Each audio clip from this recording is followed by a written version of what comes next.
Good evening, everybody.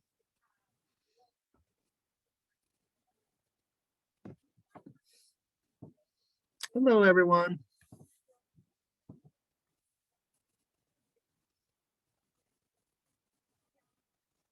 Worry. The window Can everybody hear me?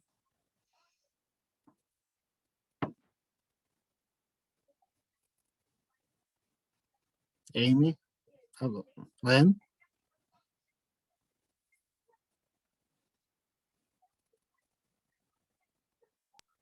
Hi, Zach. Yes, I hear you. Oh, hey, Lynn. How you doing? Good. How are you?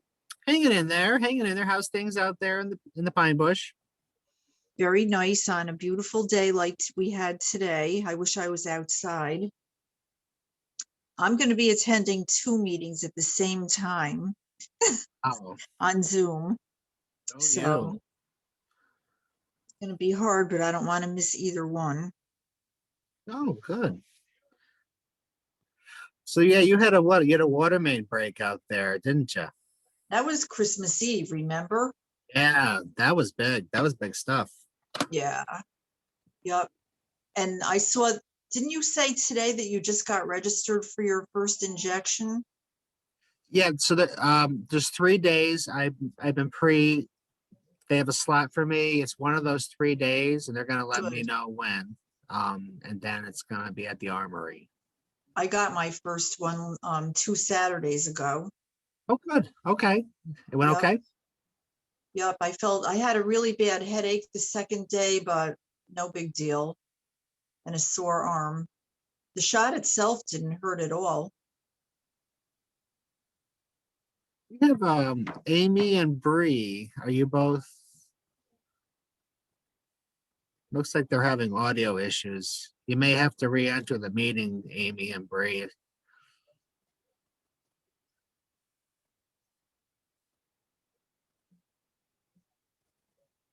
I'm going I to don't- mute you because I have to get my other one on my other computer. I'm going to be going back and forth. What's your agenda on this meeting? So we have Jonathan Jones. He is with the City of Albany's, I think, Parks and Rec. He's going to be talking about the new equipment that they're putting in Westland Hills Park. And then there's somebody, I think, from the Pinebush Preserve to talk, a representative from the Pinebush Preserve. What's he going to talk about? Because that's my area. Probably, I would assume, probably about how they've been handling visitors and whatnot during COVID. Okay. All right. Thanks. Thanks for having the meeting. I'm going to mute. Okay, thanks, Lynn. All right, should be about a few more minutes. So I think Amy and Bree are having connectivity issues. So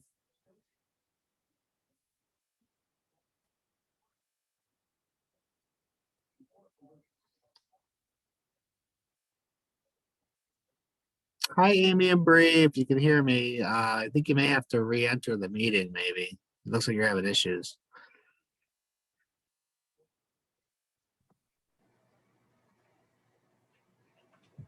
There's Bree. Hello.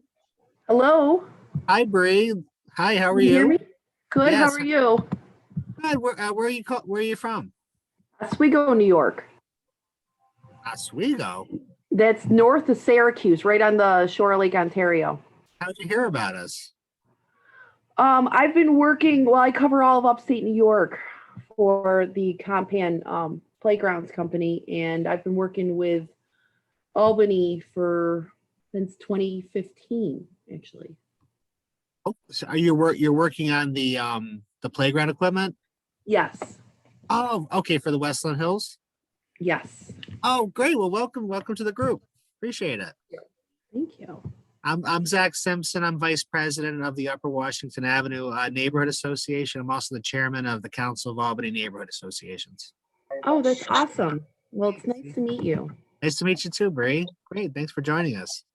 We have Sprint iPhone, which is probably Mike O'Brien. Yes. I'm at the caucus meeting now, so I will probably be delayed in terms of actually participating in your meeting, but I wanted to sign in. Okay, Mike. No problem.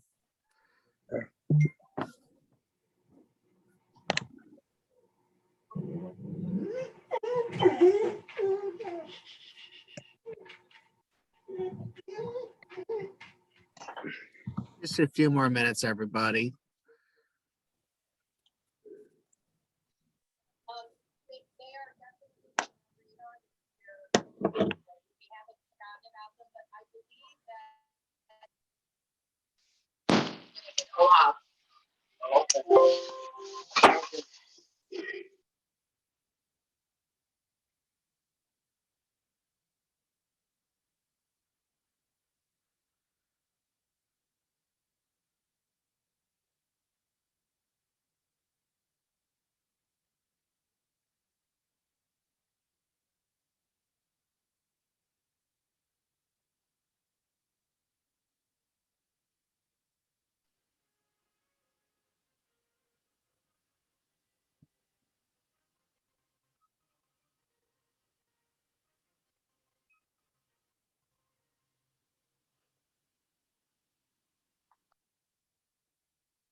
There's Amy. Hey, Amy.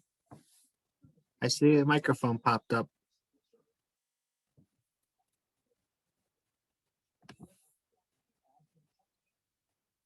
Dude. Okay, no, I'm on Oh, hi, Amy. I almost got you there.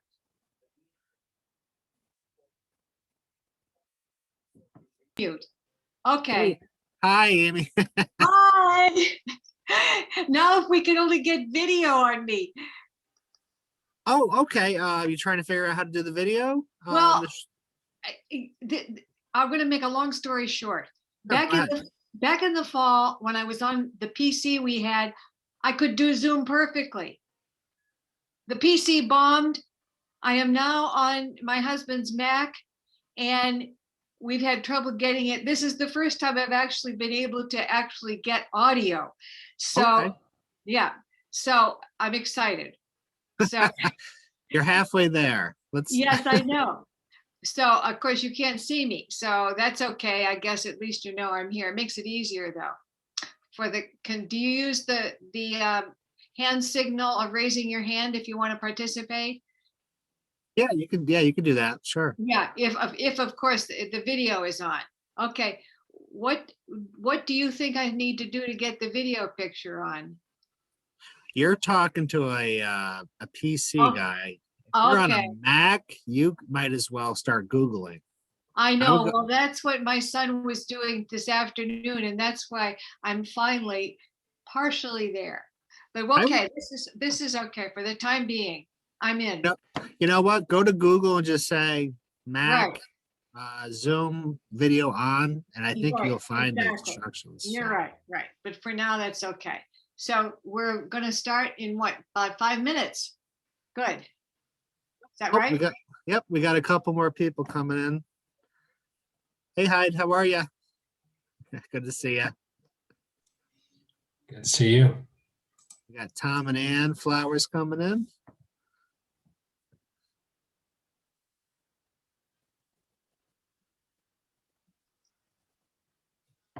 They're trying to get in the waiting room. Is that a new procedure because of last month's problem?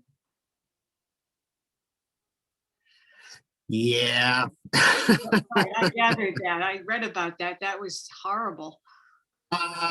It was really just absolutely positively outrageous what they did. Yeah. In all of the worst ways. Yeah.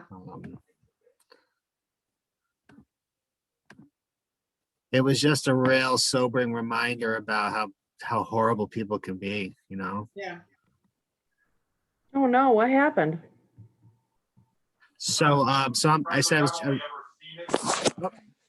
I'm chairman of the Council of Albany Neighborhoods, and we do virtual meetings now. We got a Zoom bombing incident during our African American History Month meeting, where these Zoom bombers spewed racist, hate-filled messages, and they drew stuff. It was about 4 minutes of an incursion. That's terrible. So sorry to. It was really appalling. But we're moving on. So Current law allows such persons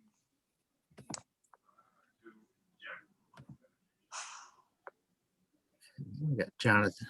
Hi, Jonathan. How are you, sir? I am well. Good to see you and everybody. Glad we were able to do this. If you want to, we can get started in a few minutes, but Bree has joined us. Thank you, Bree. And if you want, I'll let you start the meeting and then I can introduce Bree and take it. so, all right, so make the change about notable and notable, following notable, and then the E on epinephrine. All right, give it just a few more minutes here.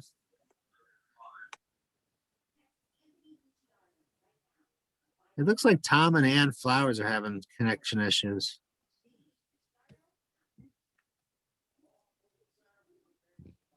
Okay. Hi, Jenny. How are you? Hi, Penny. Hi, Bernice. Hi.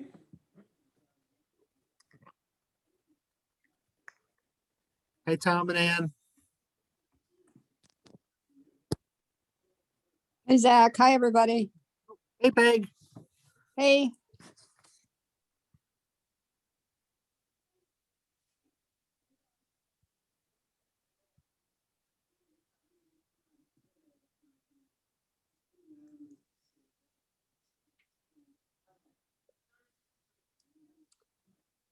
Well, I guess they got quite a few people booked for vaccine appointments at the Armory. Or have they reached the maximum yet? I don't know yet. But I think that after the first week, if you don't live within those zip codes, that you'll be able to make an appointment there. I have to reread the newspaper article. Yeah.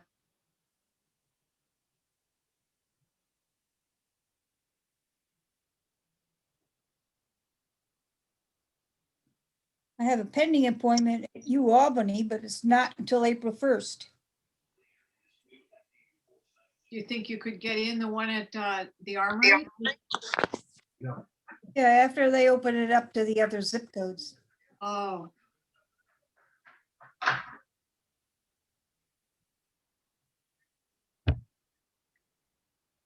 Hey, folks, we're just going to give it a couple more minutes. If you can mute yourselves, we're going to start the presentations in just a couple minutes, okay?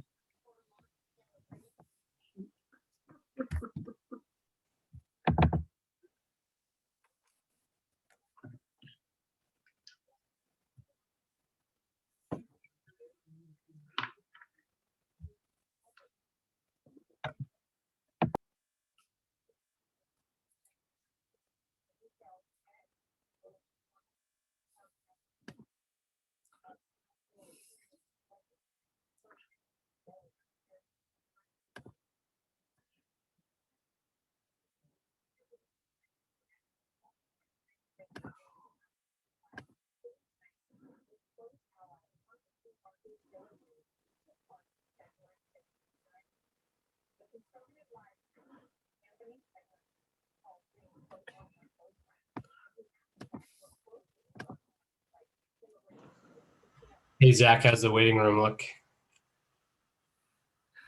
So, Tom and Ann, I see you in the waiting room, but it looks frozen up. Are you trying to get in on a separate device? Oh, nope, you just disappeared. You're good.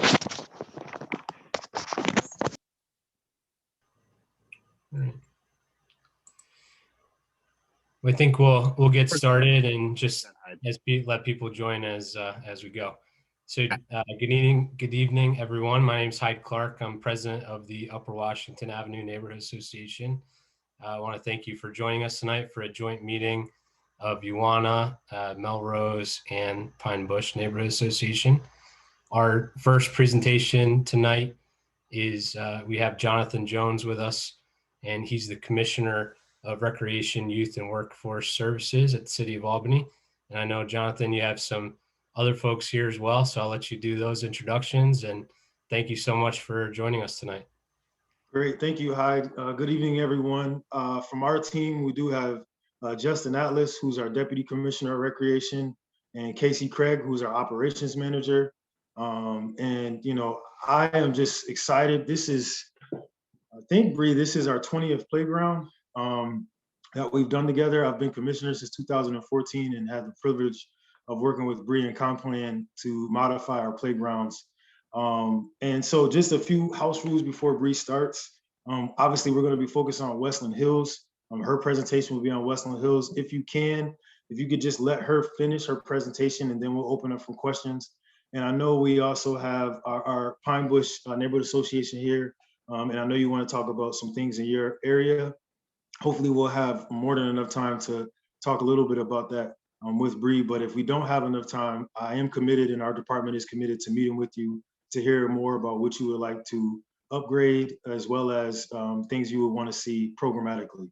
So without further ado, I want to turn it over to Brie Martinez. Hello, everyone. As Jonathan mentioned, my name is Brie Martinez. I'm the principal sales rep for Complan Playgrounds, and I oversee all business in upstate New York. And we have been working on a really cool playground design for Westland Hills. I hope you guys love it. I'm going to run through that tonight. I'm new to Zoom, so I'm going to do the screen share, and hopefully just let me know. Oh, host disabled participant screen sharing. Whoever is the host, I think that's you, Zachary. Could you allow me the privilege of sharing a presentation with you? Okay. You want to give it a try now, Brie? Sure. Yep. Here we go.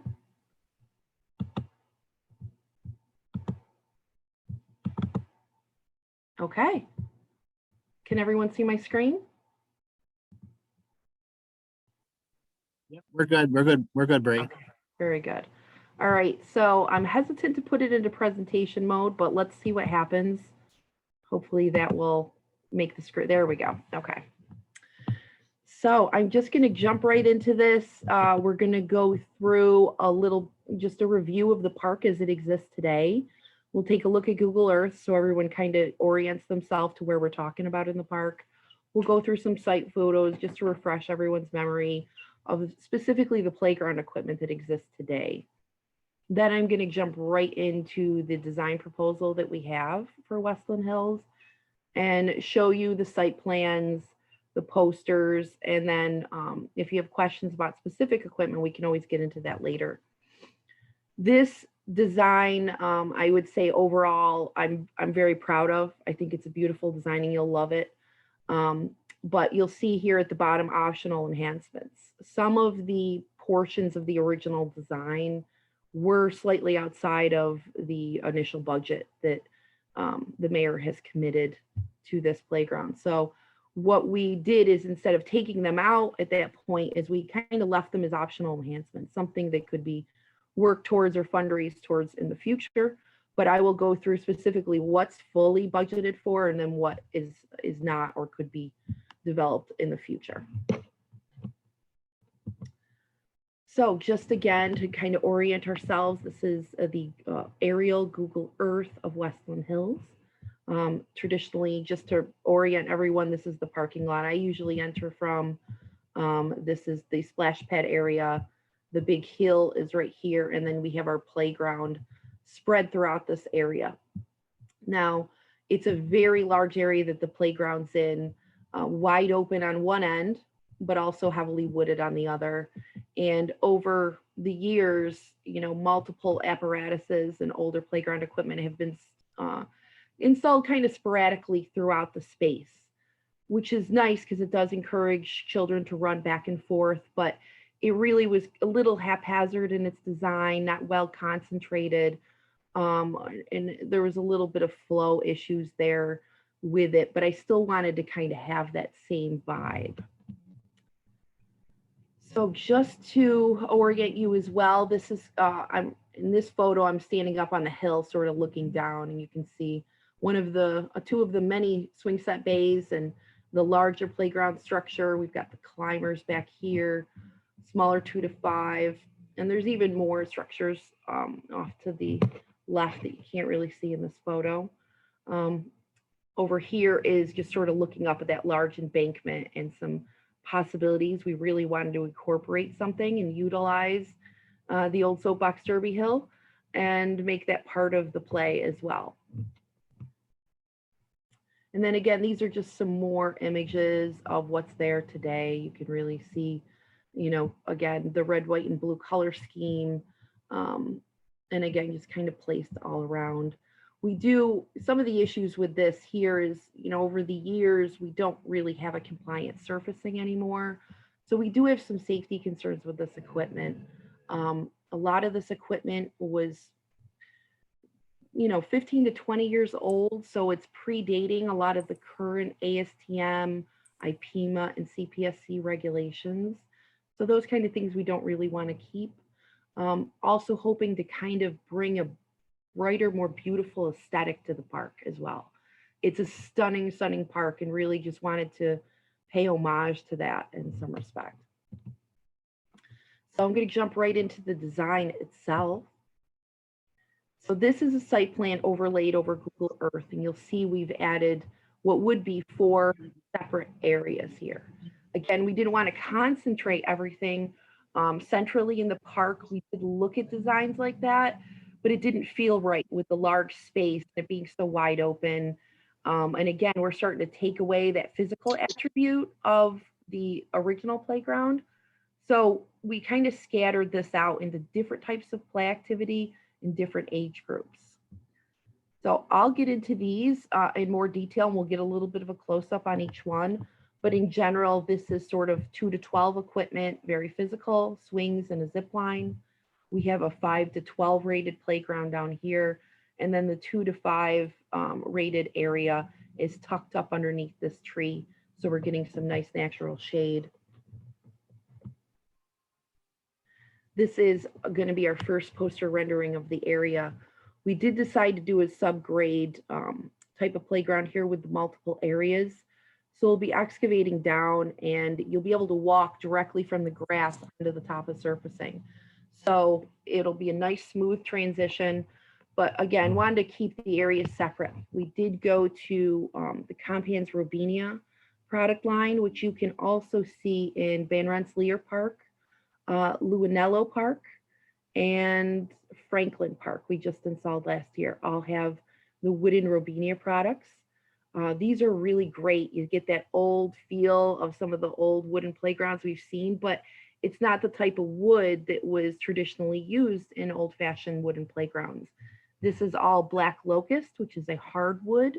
It's also an oil-rich hardwood, so it has the same longevity and durability as tropical hardwoods. So I believe Robinia, looking at it, which is also known as black locust, was rated for 500 years submerged in water. So it's really, really durable wood that just ages better as it sits out in the environment. Very well adapted. But you can see here in the foreground, the 2 to 5 equipment, 5 to 12 in the back, and then this is the swing set heading off towards the zip line. Now, the tree placement in these posters isn't perfect, but you can kind of see, and you'll notice better on site, that this zip line is meant to kind of loop through a grove of trees that are in there, and they'll be a little bit closer, so it'll kind of feel like a child or an adult going, you know, tree line, zip lining through and getting a little bit of that action. This is just another view of the park. Again, notice the green space that we left in between the areas, which is really going to encourage children to run from one space to the other and really increase that physical activity level quite a bit. Here's another angle of this. We have a beautiful 2 to 5 playhouse with a slide and a rock climb, some activity panels on here. Everything's custom colored. We went with this dark brown rich stain, and the only color accents are green. I think that's really gonna improve the aesthetic of the park versus the bright red, white, and blue that really sticks out among the trees. These, although you're going to see them for sure, they're gonna fit within that atmosphere, that very natural area that is in that space, and really just elevate it to the next level. We have some fun play panels here, nice quiet little area for kids to play, make mud pies, a spinner bowl, which you've seen in a lot of the parks we've designed. It's super popular. And then a nice little physical climbing activity for younger ages. This is the 2D for that area as well, just kind of giving you an overview of the area. We're looking at almost 1,500 square feet. So it's a very good size playground for that age group too. And I believe, Jonathan, that'll be one of the largest 2 to 5 playgrounds in the entire city of Albany if we do move forward with this.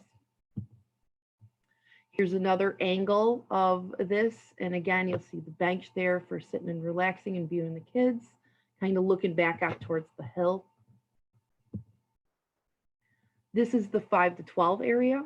So we've got a larger mega deck structure here that's got a ton of activity on it, both underneath and coming from all sides, as well as a slide.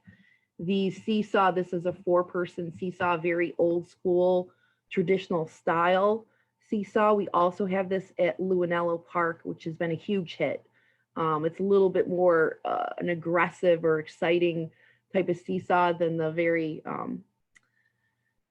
played down versions that you see more often. And then of course we've got a large spinning carousel here that is really nice because it's very easy to transfer onto for children or adults with limited mobility, but it's very similar to the old style merry-go-rounds that we used to see. A little bit safer in design, I would say, because we don't have those bars that everyone's sort of getting bent over, but it's an improvement on an old traditional design. And then some more complex play panels here for the older age groups to enjoy. And then just a little bit of a zoom in here. This is not the best image ever, but you can kind of get a little bit of a feel for it. This structure actually has a grain roof to match the other area as well. It just, it was an accident that my artist did, not getting that into this poster at the time. And then the zip line area and the swing set. These are just beloved installations everywhere we put them. This would be the second zip line in the city of Albany. We do currently, just last year, installed one at Black Lives Matter Park, and it's been a huge hit there. It's parallel to the street, and you're kind of, it's a very urban design, and it's all steel, and you're almost like racing traffic as you slide across it. Here, and although this poster doesn't really show it, the trees are much closer to it. So you're going to get that more natural in the woods, zipping through the trees kind of feel to it. And this is the wooden version here, so it goes with the other structures. But this is, even though this is, 1 to 2 people at a time, this is a great opportunity for kids to develop some turn-taking skills, work as teams, race each other, track each other's times. There's just a lot of great play to this as well. And then also with the swing set, I know it's a little hard to see in the poster, but we did do traditional belt seats along with 1 infant seat. And then this is what you call like a mommy and me seat or a you and me seat. So it's double-sided. So a parent is on one side facing their small infant child on the other side. So you're face-to-face, swinging and moving together. And then just here's another image. This is actually a little bit better. You can see the swing seat I was just talking about, where you'd put an infant or a toddler here, the parents on this side, and it's just a great experience for families to have. So those 3 areas all fit within the budget. all three of them, no problem. Everything's included. We can move forward unless you want some changes. But that beautiful embankment slide we were looking at did come in over the budget at that particular time. I am working on a requote of this. I do think we could get it down a little bit. I think there was an overestimate on the recontouring of the hill and the excavation required to put it there. So we're in the process of working on that now. I think I'm going to be able to get this number down, but it still won't be something that is going to fit in the approved budget at this time. But it does, it's one of those things where I'm still showing it to you because it kind of makes the park. It's that extra little piece that really sets it off and brings back, and I don't know if anybody remembers, but there used to be a couple of embankment slides on this hill previously that were heavily used. You can still see where kids laid down valleys in that hill with their footprints that they've continued to use to this day. But this, again, in the same type of format, it matches the rest of the playground. But the big thing is that really cool perspective of being at the top of this with your buddy. You're both 1, 2, 3, let's go. It's a racing embankment slide. So they're both the same length. They go in the 2 different directions, but the kids can race each other to the bottom. And then you can picture them just running off across this field to whichever of the 3 areas they want to conquer first. Whether it be the zip line and bringing that route around or going the other way. It really, it's such a view, it's such a moment. So I still wanted to show it to you and just put it out there as something that we could do. One of the things we talked about is if this area is of higher preference, we could swap it for the 2 to 5 area, but that's something we really need your feedback and some guidance to understand if we've gone in the right direction and what's the most important improvements currently. You'll also notice there were some benches illustrated. Those were just slightly outside of budget. We were trying to stay right within the parameters. So, but there are quite a bit of benches at the park, but these are just matching. They're are nice Agora ergonomic bench sets. That's a lark, another hardwood topper there, and then all of those steel posts are going to be powder coated, and you could either do the lime or the moss green, would both work with the design. So that's a potential enhancement down the road as well. So I'm going to pause it there, and I'm going to ask to open it up for some questions and feedback. I do have additional slides here that go into each and every piece of playground equipment that we have proposed and selected for this. So if you have specific questions about equipment, we can go into that, but I hesitated to go too far into that area because it can be a bit of a time hog. So I just love to start hearing your questions or feedback or what you think of the playground, other ideas, things that we could do differently. Do you like the wood? All those kind of thoughts and feedback. And I'm going to take some notes. Okay. All right. Thank you much, Brie. Does anybody have questions for Brie? Mike O'Brien? Gotta unmute yourself, Mike. Okay. Yeah, I like it. You know, that hill slide was originally with the park, there were 2 hill slides there. Yeah. That hill is also used for sleigh riding, but it's a pretty big hill. So Yes. it probably will still allow for both sleigh riding and the sled. I have 5 grandkids raging. We didn't go in the snow sledding area. I just wanted to tell you, we didn't put the slide anywhere near the snow sledding side of the park. We were very careful not to mess up that very fun winter activity. Yeah, I got 5 grandkids ranging in age from 8 months to 7 years old, and I take them to that park. So, is every piece of old? I think you muted accidentally. Yeah. Is every piece of old equipment going to come out? I mean, like for example, there's a sandbox, which is generally not kept up too well. I don't know if you take that out or not. I suppose you probably could. But there's some other working toys, like there's some rocking toys, which are perfectly functional. And they seem to be in a part of the park that you didn't have drawings on for new equipment. And also at the far end of the park in the Grove, there's a lot of benches which probably serve more than, which probably could really stay there. The climbing apparatus, you have a new climbing apparatus, so I assume the existing one is going to go. There are some bongo drums, for example, which probably are not expensive. I don't know if you keep those or not, because you do like to play on them. And there is a 4-way seesaw. I don't know whether you were going to take that out. I see you have a 2-way seesaw coming in.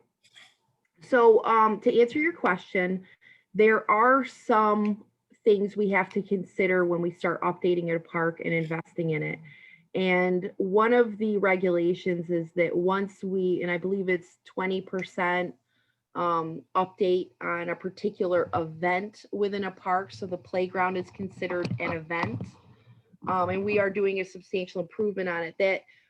That does push us and requires us to bring the entire playground area up to current safety standards. So unfortunately, a majority of the equipment doesn't meet the current ASTM standards for those kind of things. Plus we have surfacing issues below all of them. So even if we found one or two, like the swing sets are fine, but they're redundant. Is one of those things. We would still have to spend the money to excavate all around those, regrade, add proper safety surfacing and things like that. So at the time, we are planning to remove what is there. The dinosaurs have become a hot topic in other parks. There's big attachments to the rocking dinosaurs that are all throughout Albany. So if that's a must-have, that's something we can look at keeping. Specifically, the bongo drums there is a constant issue. They're wide, so they're covered at the top, then they come down like a cylinder, and then they're open at the bottom. That is a bee's nest heaven. And every year, there's a gentleman by the name of Vince who has been here at that park for most of his life. Yeah. And he specifically asked for those to be removed so the children, because he's monitoring beehives out of there constantly. And it's an issue because I understand there are a few kids in the neighborhood that frequent that park that have severe bee allergies. So really at that point, it was, our idea was to just wipe the slate clean and start with the brand new slate, regrade the park, fix the existing safety surfacing issues and the troughing and all of those things from where the sites currently are. But we are absolutely 100% open to your feedback. If there are pieces that you really want to keep and invest in updating and Well, definitely the dinosaurs, because they're so functional. We've heard that. And I don't know. Actually, the swing set, you have 2 sets of swing sets, and sometimes they're all occupied. So maybe if you could keep one of the old swing sets, because if your drawing wouldn't have the same number of swings as currently, but that's a popular item. So if you could maybe keep like one of the swings. Yeah, I think that's something that we could definitely look into. There are, I think, 3 or 4 bays of swings that are not in an area we're currently planning to build in. Sure. So those could be brought up to spec potentially. But another thing, just to throw it out there, when you really update a new playground with a lot of this super attractive, tons of play value equipment like this, the lines at the swing sets decrease to almost nil. And it's because the rest of the playground is so exciting and adventuresome that usually in, an older playground that just doesn't have a lot of activity to it, they'll play on the equipment and then they go to the swings to occupy time. with a playground like this, you won't see that same type of cycling and lining up at the swing sets that you would at some of the existing playgrounds or the ones we've replaced. But still, you can absolutely examine keeping a couple of those and getting them resurfaced. If that's something we can work into the budget, yes. Bree, we got a few hands up. Is that okay? Yes. Okay, let's go to Peg Harrigan first. Peg, go ahead. Hi, Peg. Hi, thank you for a great presentation. I just wanted to say that what I think is really critical is to maintain something from 2 to 5. The embankment slides are fine. And I guess that was my second question, but it can wait. But, you know, having had kids and a grandchild go there, I haven't been there recently, but, you know, that park is really special and it's going to be even more special. And one of the things that happens is families will come sometimes on the weekend. They don't necessarily live in the neighborhood you're speaking to right now, Yeah. but it's a city resource and it's used. And I just think whatever happens, oh my God, it just wouldn't be a park if you didn't have something for the 2 to 5 year olds. So that, and then is there some place where people could see these embankment slides in the other part, at Franklin Park or someplace else? Or We have not installed any embankment slides in the city of Albany yet, unfortunately. There's never a whole lot of areas that will take a piece of equipment like that. So this was Okay. the perfect site to potentially add that. We just couldn't make it work. Okay, thank you. Thank you. Okay, let's go over to Katina. I think she had her hand up next. Katina, go ahead. Yeah, hi. Can you hear me okay? Yeah. I really like the presentation. I just had a couple comments. Respectfully, I disagree with you about the swing sets. We had an updated playground in Claremont and there still is a line for swing sets. So I think I'm echoing Mike O'Brien's point. If you could find a way to keep some of the swings in, that would be great. And also on the spinners, I like the spinners on the 2 to 5 set. I don't feel the need for spinners elsewhere because the playgrounds I've been to many, they tend to break, or kids in older age groups don't care. They spin it once and they're running off to something else. So if you could, you know, how much do the spinners actually cost? What's the breakdown on the cost, and would be better in the upper ages to put a different piece of equipment? Yeah, I'm going to challenge you on that, Katina. It depends on the manufacturer of the equipment, how it's designed, how it's played with, how kids go after it. Compan is #1 playground manufacturer worldwide, and it's not because of, you know, our sales volume or we're the lowest cost. It's because we engineer and design the best equipment worldwide. Our product development team is led by child psychologists, pediatricians, child development experts. There is a vast difference between what you see happen with various pieces of equipment that you just aren't going to see with Compan playground equipment. I'll give you an example. There's a Supernova, which is a large spinner. It looks like a tube or a disc. It's at Swinburne Park. Same type of thing, 5 to 12 piece of equipment. It gets huge use because it's really geared towards that age group. So a lot of the problems that you see with other manufacturers is they just make a bigger version of the 2 to 5 piece instead of completely re-engineering it for older children. So I don't think that's the piece that you're going to see some of the biggest lines up for. You'll see the largest groups of kids on that particular piece.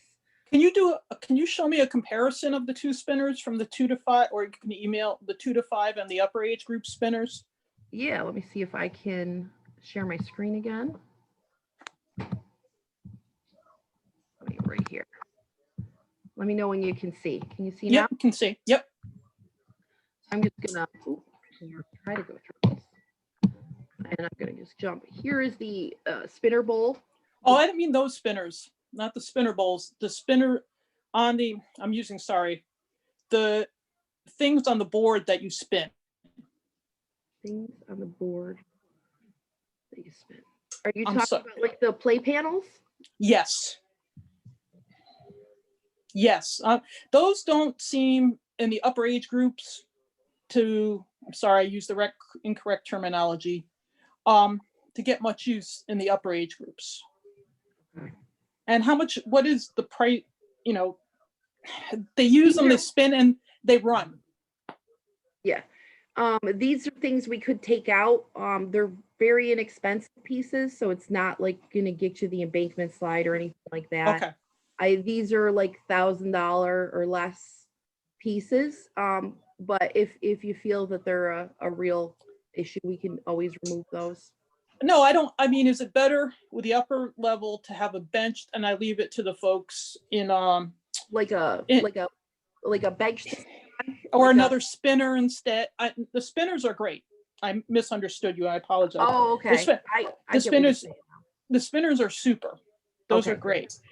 But my concern is when you go in the upper age groups, like my daughter, she'd look at it and all her friends run by it, spin it once, we're done. So Yep. is it better to put a different thing in than the play panels? We might Just I do think we could, it's a possibility in this area to swap out this structure for a seating bench. I do think that that's reasonably in the same price range with each other. and I would leave it up to the upper Washington folks because I'm in Melrose. But I do like everything else I've seen, and I just would like to echo Michael Bryan's comments that the more swings, the merrier. Mhm. But thank you. I like everything else. I like the green roof. Oh, thank you. Yeah. Okay, thanks, Katina. John Walsh, you have your hand up. John Walsh, go ahead. Yes, I have a couple of comments and a question.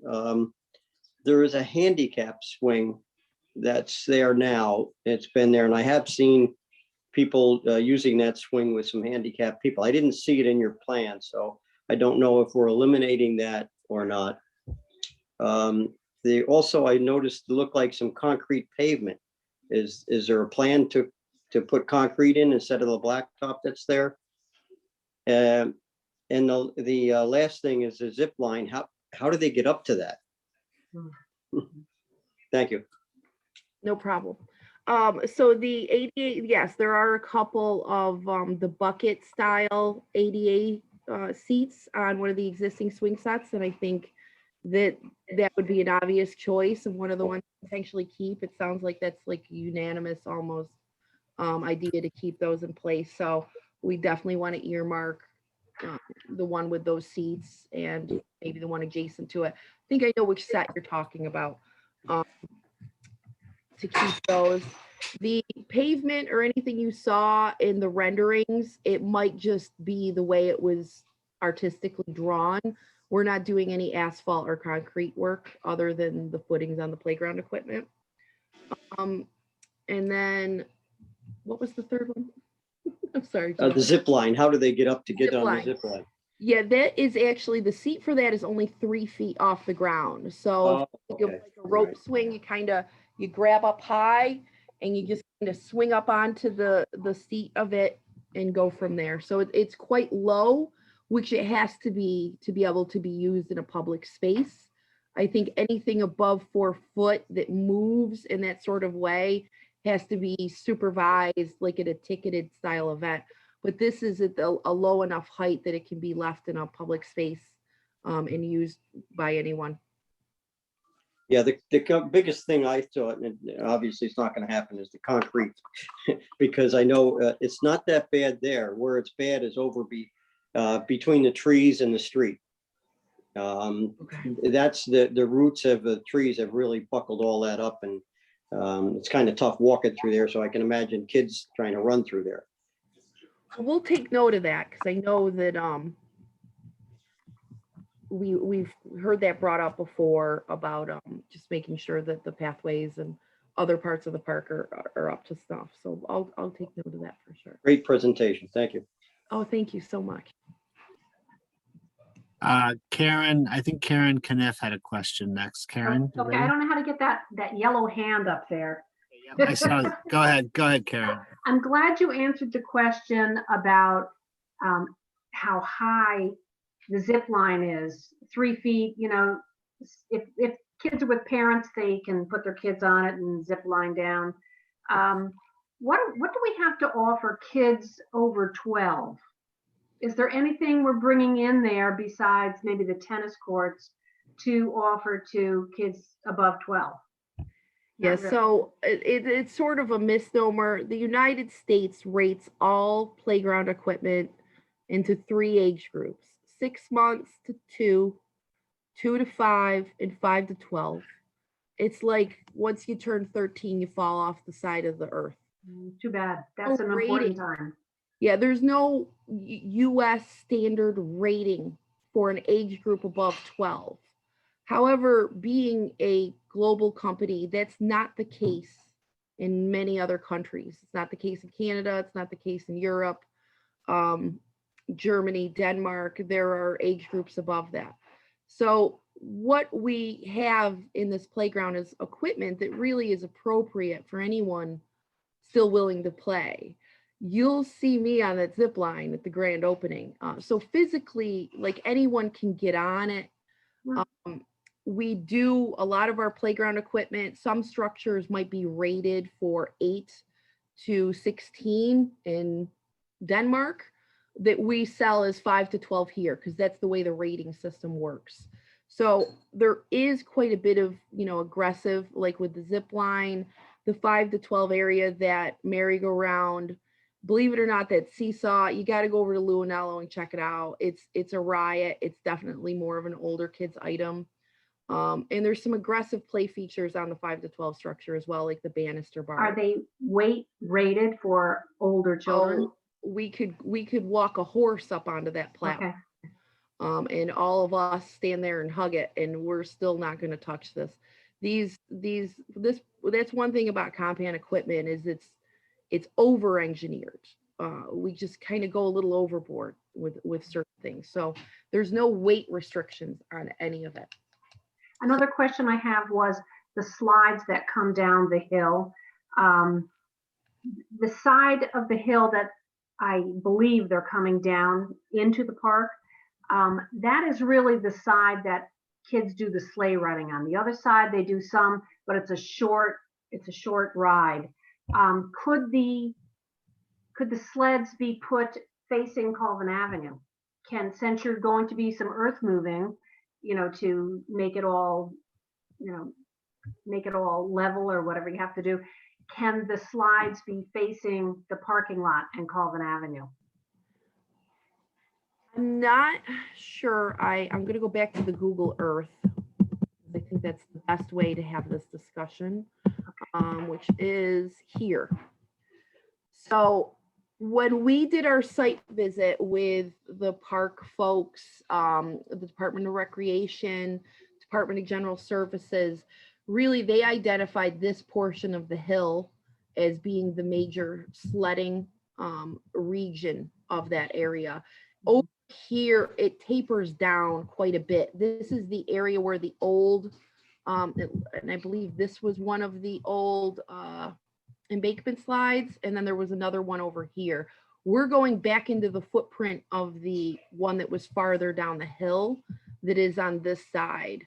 So I don't think we're actually interfering with the major sledding activity, although I could still see some kids coming in, younger children wanting a smaller slope. But it's really not that big of an intrusion into that space, and they could still work all around that. But the slide itself would, in this diagram's a little bit better. You see this, it's the first light post on the hill. I've been down to the hill many times. Yeah, so that first light post, the entrance, those slides would be directly below that light and then come directly down in this area. But if it was angled more towards the parking lot, it would leave that land area free for sledding and still provide a slide downward. Do you mean to have it going in this direction? Correct. Yeah, have it go from the hill towards the parking lot. So when we install embankment slides, the odd thing about it is we don't build them to fit the hill the hill has to be recontoured to fit the slide, because there's, again, ASTM, our government making all these rules. There's a very specific slope that it's required, and I believe it's like 32 degrees or 34 degrees or something like that. And that's the part of the hill that is the closest to that slope. When we start going down this way, excuse me, there's my arrow. Okay. It's not even close to it, unfortunately. What is the grade there? Do you know? Off the top of my head, no, but I felt like it was, oh, I hesitate to even guess. Since you're moving so much land otherwise to provide the specific level, can't that earth be moved and make the correct incline for a slide? Yeah, I had our technical manager, our project manager, and our install team out there to rate this, and this is the only spot that they said it was possible to put an embankment slide. Mm-hmm. So I got. Is there another option within the current playground? Just question. Sorry, I just no, it's okay. That's a very popular hill in the winter. Yeah, there's really no other spot, unfortunately. I wish there was. Like I said, it's even a rarity to come across the hill that we don't have to build up from scratch, that we can anchor to. So, but it's not feasible. I mean, we could make it shorter and move it farther down the hill facing the same way, because that hill does start to narrow, but right now it's a 12-foot, the height, the rise on the slide is 12 feet. So, and that gives you a good amount of sliding there. We start to go down the hill, and I think the next offering I had was like an 8-foot rise. So we could do that, and that's sort of just bringing it down the hill a little bit. Okay, let's go to Ray Joyce. Got your hand up, Ray? Thank you, Zach. Am I off mute? Yes, we can. Thanks. Yeah, so thank you, Brie. I do love the idea of the slides too. I remember the slides, and I was in that playground in the 70s when they had the half dome that was about 8 feet up in the air, jungle gym, and a 10-foot clubhouse. And I can't imagine the age rating on those, because we used to fall off of them all the time. And I'm surprised there aren't more casualties. But the one question I had is, a lot of these manufacturers of playgrounds now use, we've had issues in the past with tagging. And if the material is graffiti resistant, because a lot of playground material now can be graffiti resistant. Yes. However, we're using wood, so we lose all of that new technology. You'll see that with our steel and high density polyethylene, but it's wood, so they could grab a Sharpie and write on it. We're gonna have to sand it off.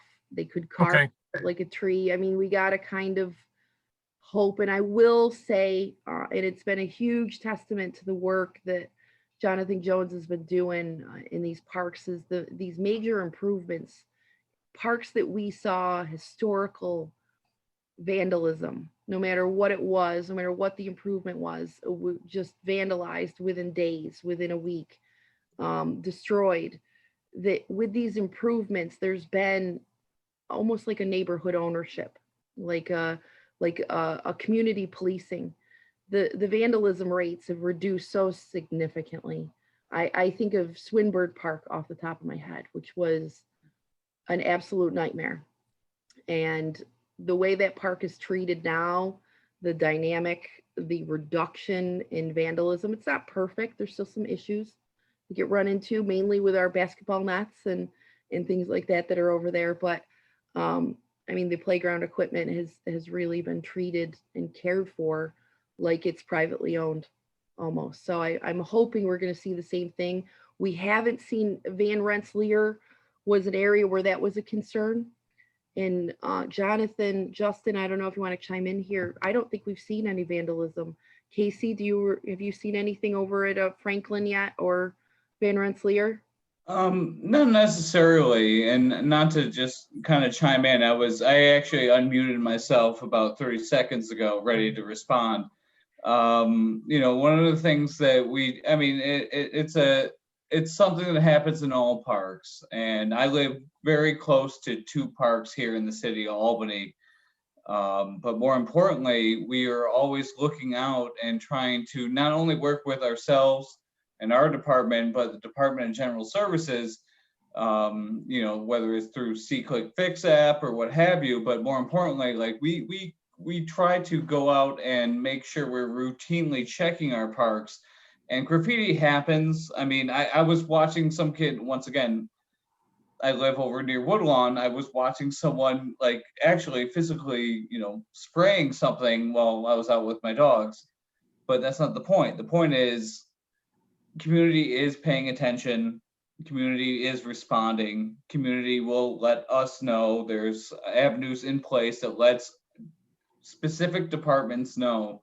And more importantly, like we are generally checking these areas on the regular, not only for, graffiti, trash removal, but more importantly, to make sure the equipment is sound and safe and, nuts and bolts, they get loose over time.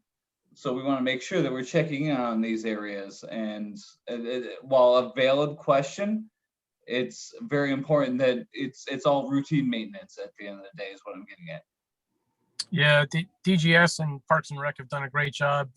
When Westland Hills was tagged a few years ago, they were there probably within a day to clean it up. But with the graffiti resistant material that they use now, it would have been nice. But the wood is nice too. So nice job, Brie. And hopefully if they do have to clean it up, they don't take off that oil finish and hurt the wood. But great job, all. I just want to thank you all for the work you've done behind this. Oh, thank you so much. Thank you. And more importantly, like, as you mentioned, they are, whether it's resistant material or, I mean, it's, you've got to go back and cover over areas and paint over areas. I mean, it's an unfortunate thing that happens from time to time, but, as long as departments are maintaining and taking a look at these areas, then, hopefully we'll be able to control it, or at least control it to the best of our ability. I mean, but anyways, I can ramble, so I'll stop. Awesome. Well, thank you everyone for the presentation. We're gonna cut it off here, but I just wanted to add, I'm a big fan of the embankment slides. Hopefully we can make that work. I think it's great to use the hill as it is and have kids running up and down it. I just wanted to ask if the presentation, Brie, is something you can share that I can email out to our listserv, and then Absolutely. Maybe a question for you or Jonathan, just what our timeline looks like. How can I ask for more feedback for people that aren't here or who didn't get a chance to speak tonight? Yes. So as far as feedback goes, we definitely are open and are planning on giving you ample time to make sure that everyone that needs to know about this knows about it and has their chance to put their fingerprints on it. But the sooner we close up that period, the sooner we can grand open this park. We're looking at, with this particular design, about 12 weeks from the moment I receive a PO from the recreation department until it's arriving on site, and then about 3 weeks to construction. So all in all, let's say, 4 months tops. So we're really hoping this is going to be being played on this summer. If we do everything correctly, we could be having a grand opening in July or August. But again, if we, if there's a lot of changes, if we extend the community input period longer than usual or anything like that, they could affect summer play. So like I said, we need about 3 to 4 months from start to finish on a final approved design to make it playable. So yeah, I Hyde, if we can, I don't want to limit, the word limit isn't the right word, but if we can keep our community input period to about 3 weeks, that allows us to get a week of review back to Brie with the hope of our first week in April getting a PO out so that we can, get it done by the end of school year. Awesome. Yeah. So if you guys can share that presentation with the plans, just so I can send it out, and yes, I'll put the cap for people to send things back to me and I can share. Sure. One other quick thing I wanted to mention is that I want to keep in mind that the embankment slide was not a part of the original allocation for the park, which you saw the 2 to 5, 5 to 12, and the zip line are. So the embankment slide, we will need extra support. I know your councilman has been excellent to work with, and I appreciate him allowing resources for us to get this done 20 times. But I just want to put that out there that the embankment slide, I want it just as much. I have a first grader at Montessori, and she would kill me if we don't get it. But at the end of the day, I wanted to just make sure that we understand that the 3 areas, the 2 to 5, 5 to 12, and the zip line are the areas that the city can fund, and the embankment slide would be an additional cost. So how much would the embankment slides be? I think it was at 41,000. Bree's gonna work back with her team and see if we can get that down a little bit. So hopefully, I would say 40,000. Yeah, it was about, we quoted it initially at $40,000, and I'm protesting the amount of recontouring that's going to be required that my project manager insisted upon. So we're in that challenge process. I feel like I can get that price down, and I'm going to get it as low as I can so it's feasible. But right now, we should be thinking for that 40,000 number and give me a chance to work my magic and go to bat for you guys and see what I can do to make that more feasible. Well, I was wondering with Hyde and Zach, can we put some kind of fundraising effort together? I don't know if we could raise 40, but Yeah, we can try. yeah. Something to think about. Well, yeah. So, we'll certainly see if there's a way for us to try to come up with that, and I'll get some more feedback to everyone, and we'll hopefully get this up and running by, like Jonathan said, by the end of the school year, so kids can get out there when it's nice. And I will say it's worth the effort. We ran into this with the Buckingham Pond playground renovations a few years back. The budgeted, what we have, budgeted was, we got to the community meeting and they're just like, it's not enough. It's not big enough. It's not quite filling the space the way we want it to. And they decided to design the playground that they really wanted and put it out to their community group and to the city and citizens at large. And God, I think they got one person. Wasn't it one person came in with about $60,000? Yes, it was someone that had grown up in the neighborhood and frequented that playground as a child. They no longer live in the city of Albany, but it didn't really matter. They wanted to put their stamp on that particular park, and I think that happened in less than 30 days.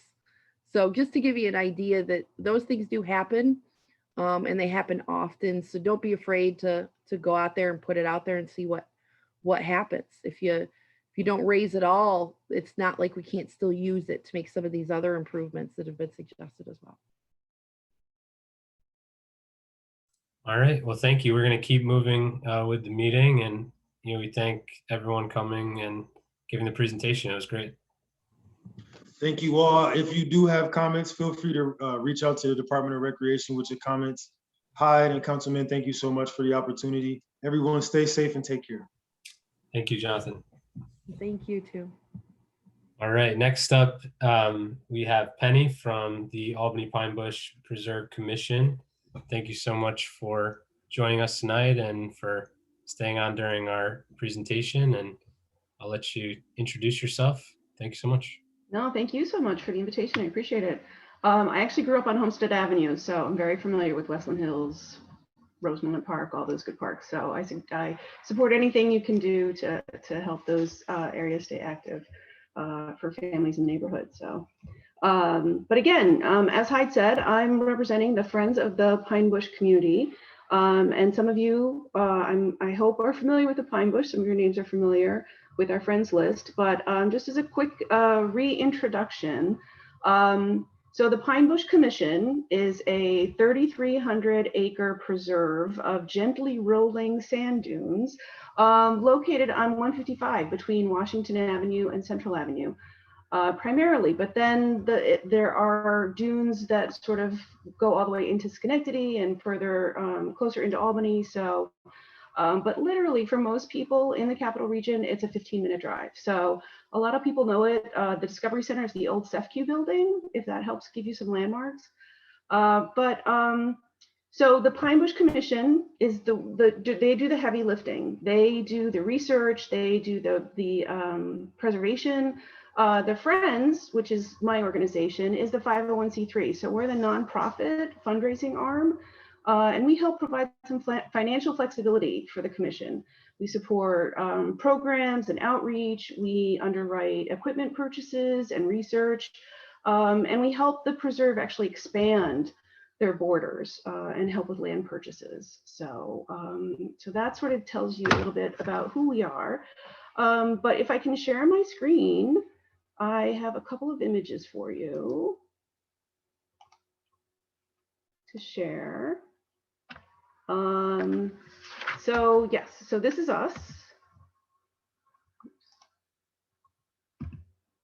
And so you know our address, you know our website, you know our phone number. Most of you might know us because of our famous Karner blue butterfly. And with spring coming, we can look forward to their return because they love to snack on the lupin that grows in the area, which is one of the wildflowers that's specific to our area and specific to the diet of Karner blues.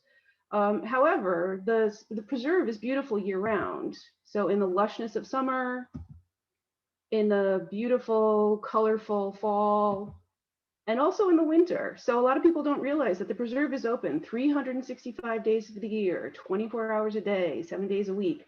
You know, especially in these times, being mindful of COVID-19 social distancing practices, we encourage you to wear masks and, you know, 6 feet distance and that sort of thing, but the trails are open.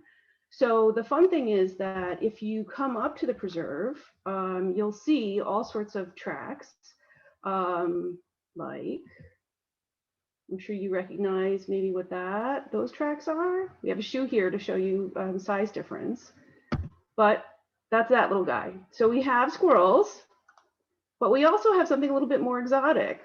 So I don't know if anyone recognizes those footprints, but they belong to a fisher. So you'll see all sorts of cool tracks in the snow from animals and birds. You'll also see cool tracks from people who are doing cross-country skiing, who are doing snowshoeing, who are just hiking. So, so there's a lot of activity going on, and there's a lot of research still going on all year round. And right now we have community scientists who are monitoring snowpack.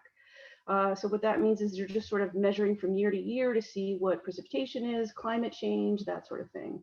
Because a lot of our vegetation actually is dependent on a snowpack, which then sort of creates that cycle of animals who eat the vegetation and so on and so on.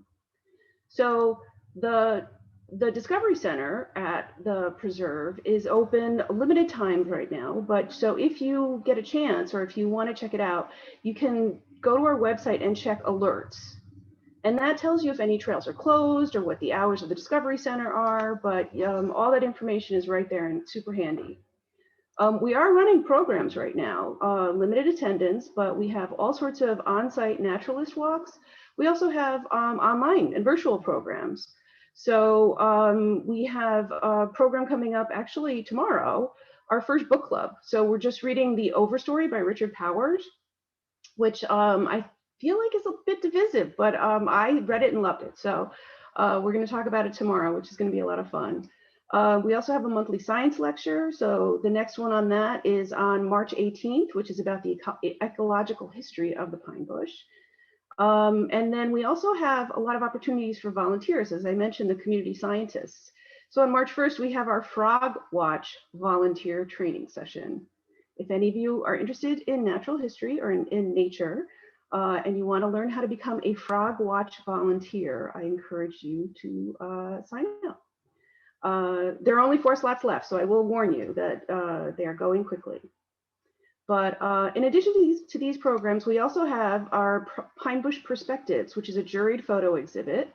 And that is up through the end of February. And you can actually see it online in an online gallery, or when you're out on the Blue Trail, which is just adjacent to the Discovery Center. We actually have photos outside, and they've actually survived pretty well, which is pretty miraculous given the weather we've been having. But one of the programs we also run is the 20-mile challenge. So what people don't realize is that there are 20 miles of trails starting at 12 different trailheads throughout the greater capital region. And each trailhead, we have trail guides. So you can see there's a full map. You won't get lost, I promise, all that good stuff. But you can follow your own progress. A lot of people have been using this quarantine time to go through all the trailheads. Send it back in and we'll share with you a bumper sticker so you can proudly show your support for Pinebush. My last pitch is to say, join the Friends. It's an important organization and does great work. We offer all sorts of opportunities to support the commission and the work that the researchers and educators are doing. We have levels of support from $15 to $50, depending on your comfort level. And we have all sorts of really cool swag, like a field guide, coffee mug, all sorts of good stuff like that. So, so that's it. Just wanted to give you a quick overview, tell you what we're up to this season, and hope that you guys will come out and visit us. If anyone has any questions, let me know. Either I'm happy to connect you with some of the researchers or answer what I can. Awesome. Thank you so much. And I guess my first question, just curious as to the increase in traffic just from COVID and people not traveling, and just want to make sure, how you're able to accommodate that and what numbers looked like and just how that went this past season. No, definitely. You're right. There has been a huge increase in traffic because people are obviously staying close to home, but they're getting a little cabin fever-esque. So this is an easy escape. And our trails run anywhere from less than, from a half a mile to 2.5 miles, even more. So it sort of depends on people's stamina and what they're looking to explore. The nice thing is that they're also looking to explore new areas. So they're getting out to trails that they might not have been on before, which is kind of cool. So, and I don't know about your social media feeds, but my social media feeds are filled with people who are experiencing snowshoeing for the first time. And so the Pinebush is a great place to do that. Awesome. So are you doing a live Lupine Festival this year? No, well, I haven't heard anything. We will be doing definitely a virtual Lupin Fest, but we'll see what the conditions are and what they allow. But we'll be doing something. All right. Anybody else? Let's see. And then just in terms of keeping up, I think you mentioned a newsletter, or, everyone should follow you on Facebook. Do you have Instagram, Twitter? All that good stuff. Definitely check us out. Albany Pinebush is albanypinebush.org is the website. You can find us on Facebook, Albany Pinebush, Instagram, all of those platforms. We post a lot about our programs, but we also post photos, images, all that good stuff. So definitely come check us out. Awesome. Well, thank you so much for this presentation. And my pleasure. Thank you again for the invite. Yeah. I think not seeing, just giving everyone one last second here. All right. Well, thank you, Penny. Have a good time. Yep. Take care. Next up, we are going to have an update on Cana from Zach. Zach, go. Okay. Thanks so much, Hyde. Thank you very much, Penny. Yeah, some feedback. Yep. I knew it. Just been pretty busy at Cana this last couple of months. I had a really successful meeting. I think it was last week took up 2 weeks ago. It was Buckingham Lake Neighborhood Association. They had not met in over 2 years. So I did a informational meeting to get everybody back together again, and actually have a working group tomorrow to focus on, who the new leadership of that neighborhood association is going to be. And then this Saturday, I'm actually doing the same thing. I'm helping another neighborhood association meet again that hasn't met in over 2 years, the Shaker Park Bishopsgate Neighborhood Association. So I'm really excited to be a part of that. Let's see. March 3rd, it's going to be a conversation on COVID 1 year later. It's Wednesday, March 3rd at 6:30 for Cana. We have Mayor Kathy Sheehan, Albany County Executive Dan McCoy, and also Assembly members Pat Fahey and John McDonald. They're going to be part of a conversation really looking at the response from the city, state, and the county perspective to the COVID pandemic. And then, so March 10th, we're going to do a panel discussion about lights in the park, Capitol Lights in the Park. It did receive a lot of coverage in late December from the Times Union because there was a lot of issues associated with the event. And we're going to have some I think leadership from neighborhood associations right around the park. Also, Lenny Ricciuti, he's the executive director of the Police Athletic League. Which is they put on the lights in the park every year. So we're going to have that March 10th.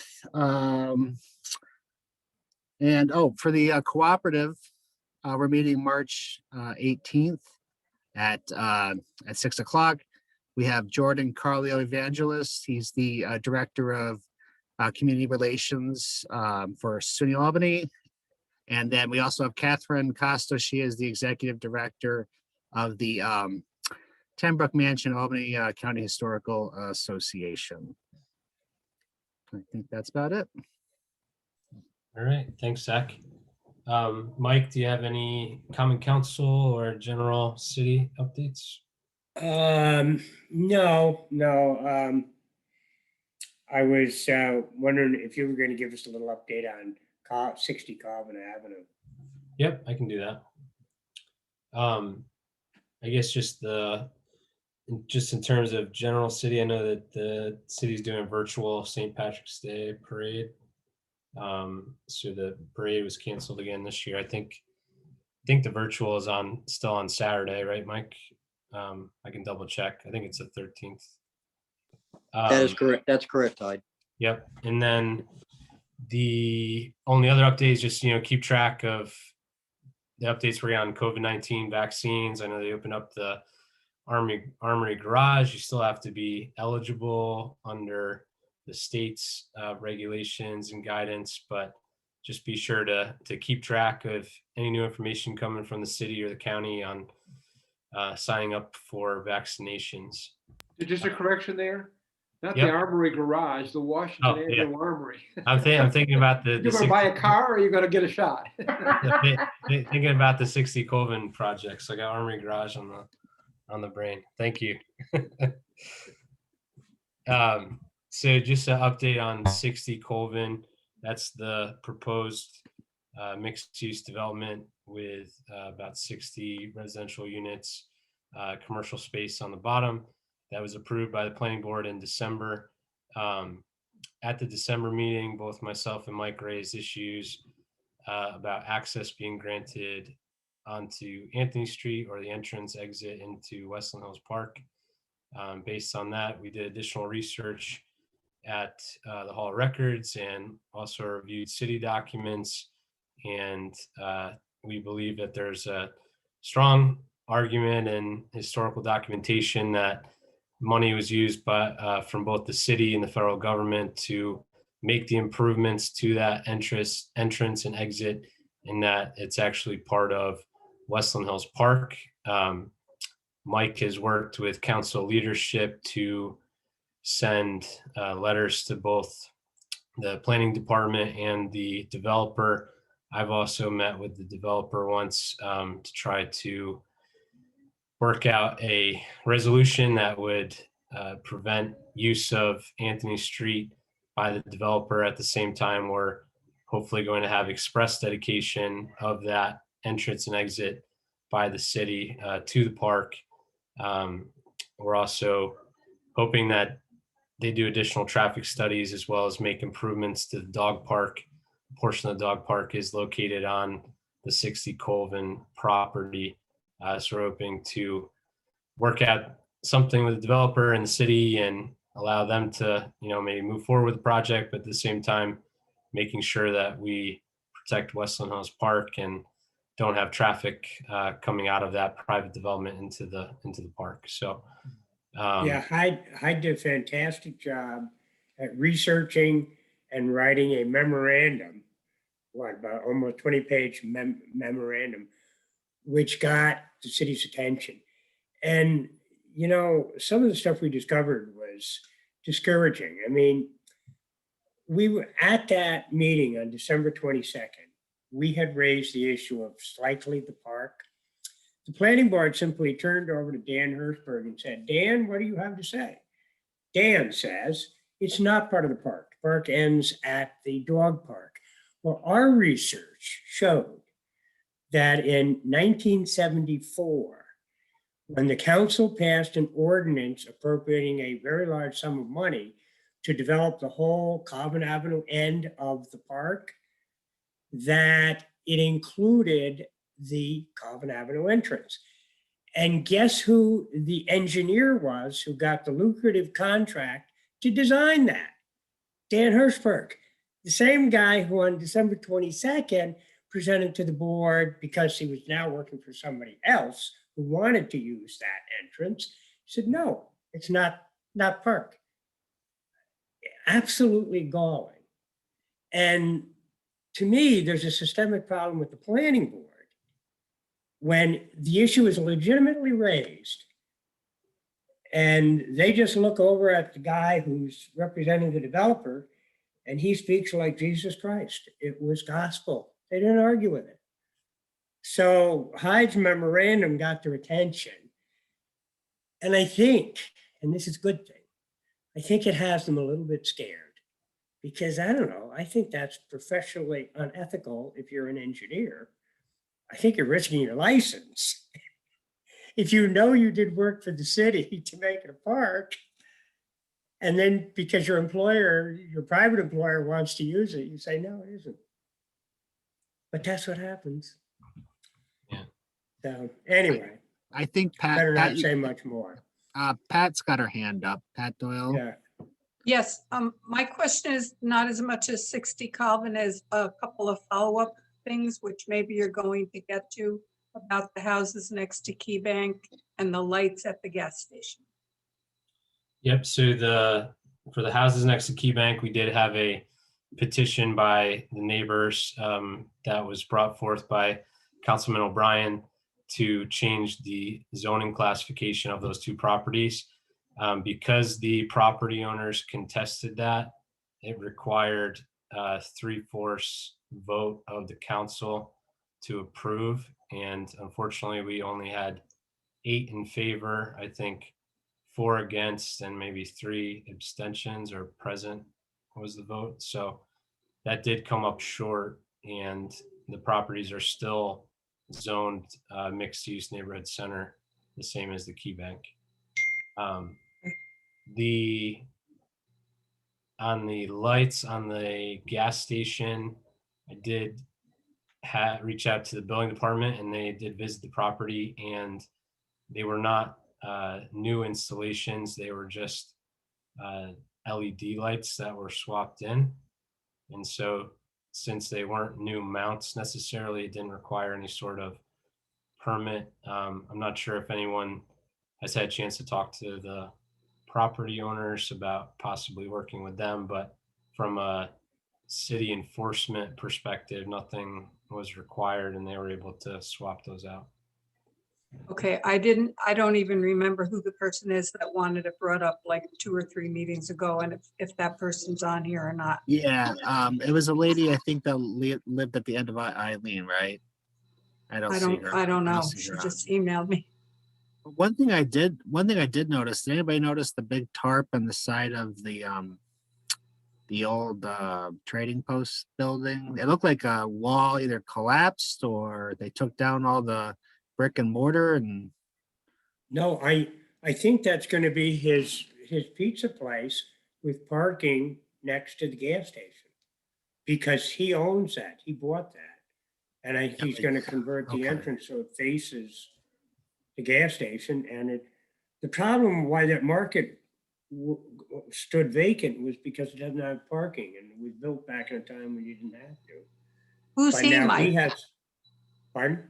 Who's he that's building it? Oh, Nadeem Qureshi, the guy who owns the gas station, now Oh. owns that building next to it. And he was advertising that he's going to establish a pizza place. And it looks to me like, I should check with the planning department. He must have gotten a building permit. But I would assume his pizza place is going to now face onto his other property so we can park cars, so the customers can park their car and get their pizza to go. I think maybe since he's got the property owner has quite a bit going on, maybe we can reach out to him and just get an update and hear what he's doing, and either have him join the next meeting or give me an update that I can share with everybody. But he certainly seems to have a bunch of things going on, so it'd be good to get an update. So I will work on that. Yep, Karen. I know that you just said that you would like to invite him to the next meeting. Is there any potential that he's going to have a eat-in restaurant plus takeout? Have we heard anything about that? Or we're just not knowing at all? I have not. So Joe, for people who don't know me, Joe is my husband, and he was saying that perhaps the wall fell because it was an abandoned building at the time with no heat in it, and pipes break, and therefore the roofs go down, the walls go down. But do you believe that that was intentionally removed for him to start? Yes, because if you look in back of his gas station, he was doing he did some excavating to do some foundational work on that. He did that a while ago. He was working behind his a few months ago. Yeah. Yeah. So, well, we should bring him in, and but my understanding is that it was intentional. He's modifying the building so he can. So the mainly is going to fit. The main working entrance is going to face his gas station. Okay. Yeah, I'll try to get some more information and see if he'll join. Maybe we'll get a meeting going in April or end of March. Bring everybody back. So I think that's all I had for Ioana. I don't know if anybody else from any of the other neighborhood associations had. Oh, I see a hand from John. John, you want to go ahead? Yeah, I just have a little something for like you said, the St. Patrick's Day Parade. I sit on the committee, and we're working to try to make it a virtual parade. Each unit is going to put something together about the history of their unit. There's 8 units in the parade. And we've hired a company by, I think the name is Mirth, who's going to do it for us. And we're going to use old parade footage that we have. And we have 7 or 8 bands that are going to be playing music in between. So hopefully, we know it's going to be on YouTube. We've tried with Channel 10 because the narrator of the parade every year works at Channel 10, but we haven't gotten any information from them yet. So at this point, it's only going to be YouTube, but keep your eye out there. You might see something different. The mayor has worked with us on it, so hopefully it'll be something exciting. Thank you. Awesome. Thanks, John. All right. Anybody else? Pat? I just want to say that I found out the other day after getting a phone call from the library. They're working with a couple of community groups to let people know about vaccine options in terms of place. So I hadn't been aware of that. It's a pilot program. So the library director said he hadn't done publicity on it, but there would be publicity soon. So if people get calls, that's why they're getting those calls. Great. Karen? So since they have opened, or they are opening, the Washington Avenue Armory for vaccinations, Joe's been looking at, appointments, since our zip code is allowed to use that. There are tons of openings, and we're just kind of baffled, like each day has 700 openings. So I'm wondering, is our community not aware of it? there's like hundreds of appointments open if you look past the 3rd or the 4th of March. So we should be somehow getting that out to our neighborhood. If they're eligible to go down there, there's a lot of appointments available. Mike, I think I caught a little bit of the council meeting tonight. Were they talking about how they're working on that, or you're on mute? Yeah, I had forwarded you the emails that Dave Gallen from the mayor's office had sent us. And there's an Albany link, which I don't remember exactly what it was, but it's on that email. And that is the link for that particular Washington Avenue site. And even though it lists just certain, actually, ironically, apparently they got a federal grant to do it there, but they have zip codes from inner city Schenectady and inner city Troy, as well as Albany. So, you know, I think it was a great idea, but it's hard to imagine that it's going to serve all of the inner city zip codes, since some of them are 12 miles away or more. And they'd expect people to take a bus, I guess, down to Washington Avenue Armory. So it's on that, Hyde, maybe you could forward that email that I forwarded to you from the mayor's office, which has the link for it. Yeah, I'll send it out. And I was just wondering if they talked about kind of what Karen was saying, how we're not necessarily getting people. Yes, they did. Yeah, they want us to recruit people. So There's hundreds of appointments available. Yeah. Yeah, so I guess if everyone, because I know we have some other neighborhood associations here too, can just make sure you push through with your listservs, and let's try to get this out there for sure. Yeah. I think the confusion was the limiting of it in the first week to only certain zip codes. So people looked at it and said, oh, I'm not in those zip codes, and they didn't read the whole thing. Yeah. But after that, it goes to the 518 area. Yeah. Oh, wow.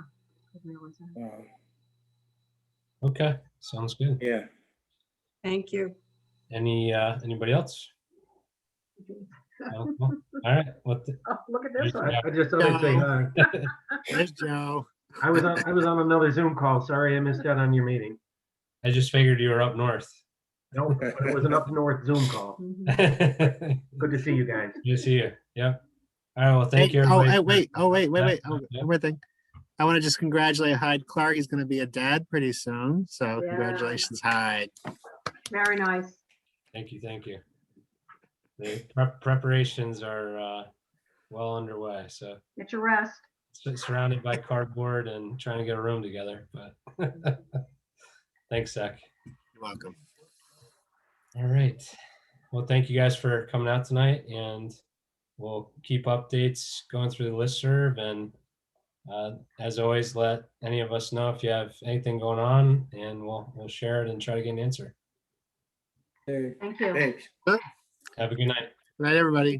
Good night.